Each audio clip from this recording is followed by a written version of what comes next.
सुशांत सिंह राजपूत की मौत को आज 5 महीने से भी ज्यादा का समय हो गया है। पुलिस, सीबीआई, ईडी, एनसीबी हर कोई अपने अपने हिसाब से लगा हुआ था कि सुशांत सिंह राजपूत की मौत का जो रहस्य है वो सुलझाया जा सके। अगर सुशांत सिंह राजपूत ने आत्महत्या की थी तो उसके पीछे की वजह क्या थी? अगर सुशांत सिंह राजपूत की हत्या हुई थी तो इसके पीछे कौन लोग थे? हत्या की वजह क्या थी?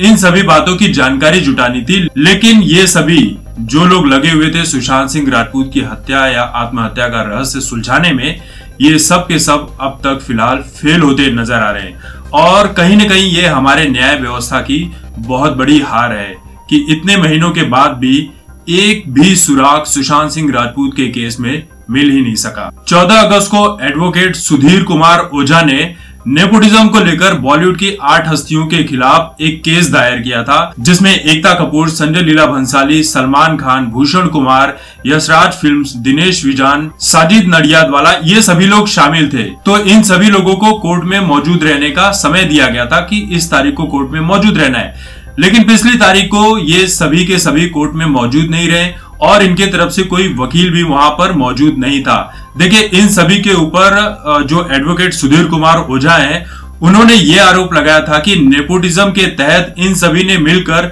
सुशांत सिंह राजपूत को बॉलीवुड से बॉयकॉट करने का पूरा प्लान बनाया था कि ये लोग अपने फिल्म और टीवी सीरियल में सुशांत सिंह राजपूत को कहीं पर भी काम करने का कोई मौका नहीं देंगे।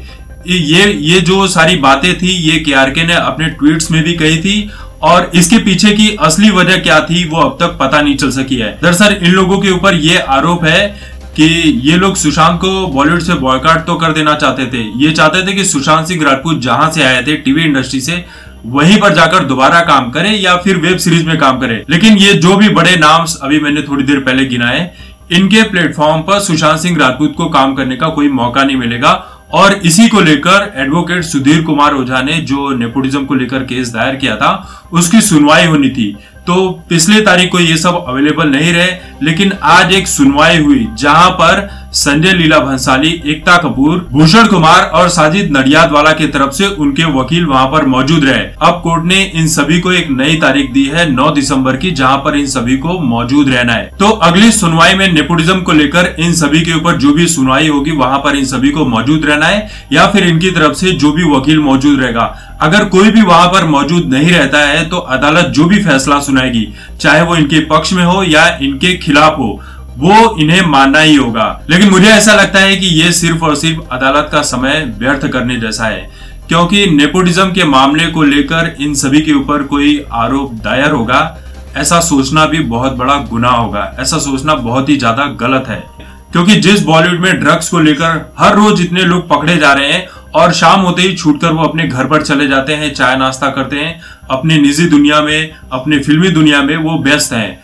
और बॉलीवुड में तो कई ऐसे लोग हैं जिनके ऊपर कई तरह के बड़े बड़े गुनाह भी हैं। तो जब उन केसेस में इन बॉलीवुड के लोगों के ऊपर कोई बड़ा मुकदमा नहीं हो सका, ये जेल के पीछे नहीं जा सके, तो नेपोटिज्म को लेकर अगर इन्हें कोई सजा होगी तो ये सोचना वाकई में बहुत बड़ी गलती होगी। क्योंकि नेपोटिज्म वो चीज है कि हर कोई चाहता है कि एक्टर का बेटा एक्टर बने और जो पॉलिटिशियन है उसका बेटा पॉलिटिशियन ही बने।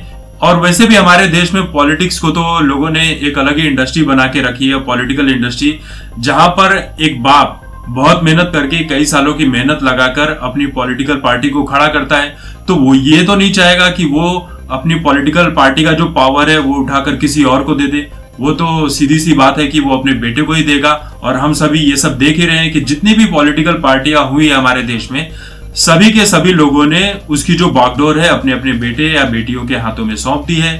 तो बॉलीवुड में भी वही है, डायरेक्टर का बेटा डायरेक्टर ही बनेगा। और करण जौहर ने तो ऑलरेडी ये कह दिया है कि नेपोटिज्म के जितने भी बच्चे या बच्चियां होंगे मैं उन सभी को मौका दूंगा और ऐसा करने से मुझे कोई रोक नहीं सकता है, क्योंकि मेरे पैसे हैं, मेरी फिल्म है, मैं चाहे किसी को भी मौका दूं। तो फिलहाल कोर्ट का जो भी फैसला होगा 9 दिसंबर को, वो देखने के बाद ही हम कुछ कह सकते हैं कि अदालत क्या फैसला करने वाली है नेपोटिज्म को लेकर या इन सभी कलाकारों या ये जो भी बड़ी बड़ी हस्तियां इनके ऊपर। लेकिन एक बात तो ये तय है कि सुशांत सिंह राजपूत के केस में जो भी हुआ है, जिस तरह से भी उनकी जान गई है, जो भी उसके पीछे का अगर कोई गुनाहगार है तो वो ऊपर वाला बैठा है। वो आज नहीं तो कल उन गुनाहगारों को सजा जरूर देगा, चाहे वो कोई भी हो, कितने भी पैसे वाला हो, कितनी भी पावर क्यों ना रखता हो, चाहे वो केस को कितना भी तोड़ मरोड़ कर किसी भी दिशा में मोड़ने की कोशिश क्यों न करे। आपको क्या लगता है कि क्या नेपोटिज्म को लेकर किसी को कोई सजा हो सकती है? अपनी राय कमेंट करके जरूर दीजिए। तब तक देखते रहिए आपकी बात मुकेश के साथ। धन्यवाद।